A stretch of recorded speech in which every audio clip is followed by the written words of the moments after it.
നിർദ്ദിഷ്ട ആനക്കാമ്പൊയിൽ കള്ളാടി മേപ്പാടി തുരങ്കപാത പ്രവൃത്തി ഉടൻ ആരംഭിക്കണമെന്ന് UDF തിരുവമ്പാടി നിയോജക മണ്ഡലം നേതൃയോഗം ആവശ്യപ്പെട്ടു. ടെൻഡർ നടപടി പൂർത്തീകരിച്ച പ്രവൃത്തി ഉടൻ ആരംഭിക്കണമെന്നും പദ്ധതി പൂർത്തീകരണത്തിന് ആവശ്യമായ എല്ലാ പിന്തുണയും നൽകുമെന്ന് UDF നേരത്തെ തന്നെ പ്രഖ്യാപിച്ചതാണെന്നും UDF നേതാക്കൾ പറഞ്ഞു. നിർദ്ദിഷ്ട ആനക്കാമ്പൊയിൽ കള്ളാടി മേപ്പാടി തുരങ്കപാത പ്രവൃത്തി ഉടൻ ആരംഭിക്കണമെന്ന് UDF തിരുവമ്പാടി നിയോജക മണ്ഡലം നേതൃയോഗം ആവശ്യപ്പെട്ടു. ടെൻഡർ നടപടി പൂർത്തീകരിച്ച പ്രവൃത്തി ഇനിയും കാലതാമസം വരുത്താതെ ഉടൻ ആരംഭിക്കണമെന്നും ഈ പദ്ധതി പൂർത്തീകരണത്തിന് ആവശ്യമായ എല്ലാ പിന്തുണയും നൽകുമെന്ന് UDF നേരത്തെ തന്നെ പ്രഖ്യാപിച്ചതാണെന്നും UDF നേതാക്കൾ പറഞ്ഞു.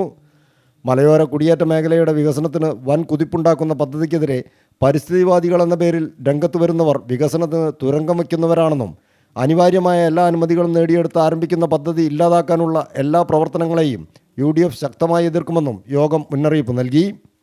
യോഗത്തിൽ UDF നിയോജകമണ്ഡലം ചെയർമാൻ CK കാസിം അധ്യക്ഷത വഹിച്ചു.